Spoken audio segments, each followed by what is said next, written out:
1000 cash award. Weekly unit test में जो top रहते हैं उनको cash award and medal certificate रहते हैं। एंड फाइनली जो सेलेक्ट होता है किसी भी चीज़ में मेरिट लिस्ट में आता है, ही विल गेट और she will get ₹10,000 cash award. ये हमारा ट्रेडिशन है कई सालों से।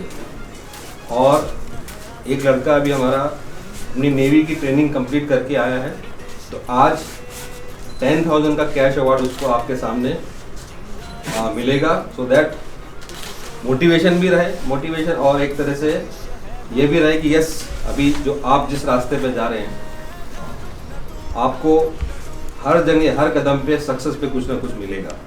It's not about money, it's about our blessing जो आपको हर कदम पे ज़िंदगी में हमारे से मिलती रहेगी अगर आप रिलेशन रखना चाहें तो। इट्स अप टू यू, थोड़ा राइट। तो एक लड़का जो अभी जैसे मैंने बताया इंडियन नेवी की ट्रेनिंग कंप्लीट करके आया है, आप बेटा आगे आओ। 10,000 का cash award as I told, ठीक है, ये आप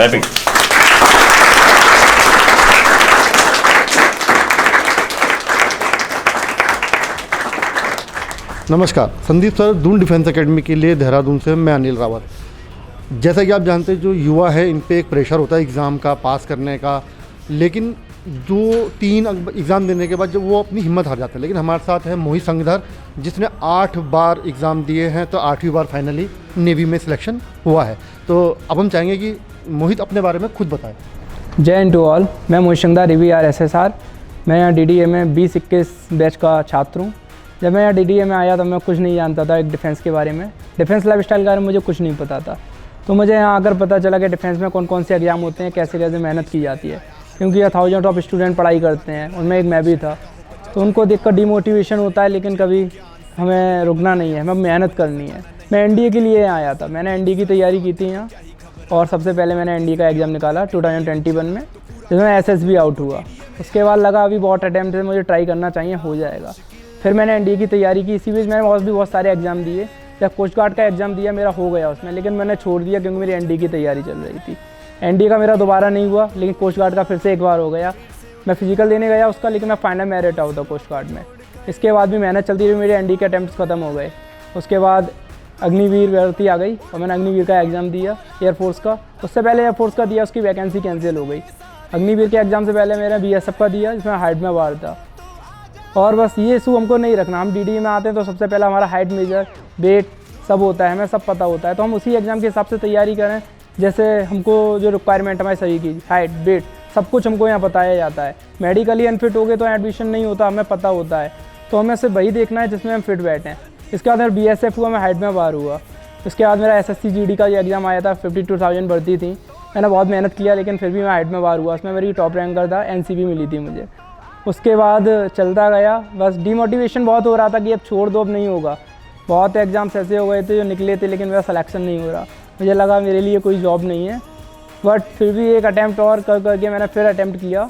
उसके बाद मैंने CG CAT दिया। CG CAT एक कोस्ट गार्ड में असिस्टेंट कमांडेंट के लिए एग्ज़ाम होता है। मैंने पहली बार ही दिया, मेरा हो गया। कुछ प्रॉब्लम से मैं SSB देने नहीं जा पाया उसका। उसके दौरान मैंने अग्निवीर नेवी का एग्ज़ाम दे चुका था, इसका रिजल्ट आया और मेरा उसमें फ़ाइनल सिलेक्शन हो गया। उसके बाद मैं चिल्का ट्रेनिंग करने गया और फाइनली सब कुछ हो गया वहाँ। फिर पता अब तो बस ये है, बाद में पता चला कि हमको बस छोड़ना नहीं, गिव अप नहीं करना है, मेहनत करते रहना है। बहुत सारे एग्ज़ाम्स होते हैं नहीं निकलते हैं, बट कुछ नहीं, आगे बहुत सारी अपॉर्चुनिटी मिलती है। डिफेंस लाइन में बहुत अपॉर्चुनिटी है, हमको एक को सोचकर नहीं रुकना है। अब आप सोचते हो कि बड़ा एग्ज़ाम निकालना है, बड़े एग्ज़ाम के चक्कर में थोड़े छोटे एग्ज़ाम को भूल जाते हैं। अगर हम एक बार डिफेंस लाइफ में आते हैं तो हमारे पास बहुत सारी अपॉर्चुनिटी मिलती है ऑफिसर बनने की। आप अंदर आने के बाद कंपटीशन घट जाता है।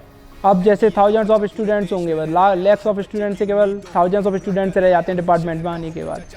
तो हमको बहुत मेहनत करना है, पर रुकना नहीं है किसी भी मोड पर, लगातार पढ़ना है। एक दिन नहीं पढ़ना है, पर लगातार हमको ज़रूर पढ़ना है, तो हमको सफलता मिल जाएगी। और मेरी सफलता में DDA का सबसे बड़ा हाथ है, क्योंकि मैंने सब कुछ यहीं सीखा था डिफेंस के बारे में।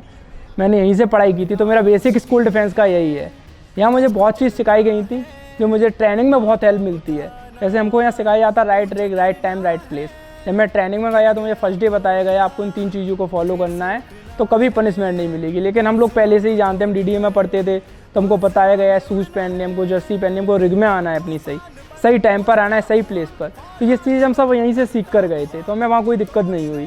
और वहाँ DDA के बहुत सारे स्टूडेंट मुझे मिले थे, तो किसी का कोई शिकायत नहीं था, कोई पनिशमेंट नहीं था, सब वेल ट्रेंड थे पहले से ही। इसके लिए DDA का बहुत धन्यवाद। जय Hind all. Kindly subscribe D-Day YouTube channel and don't forget to press bell icon.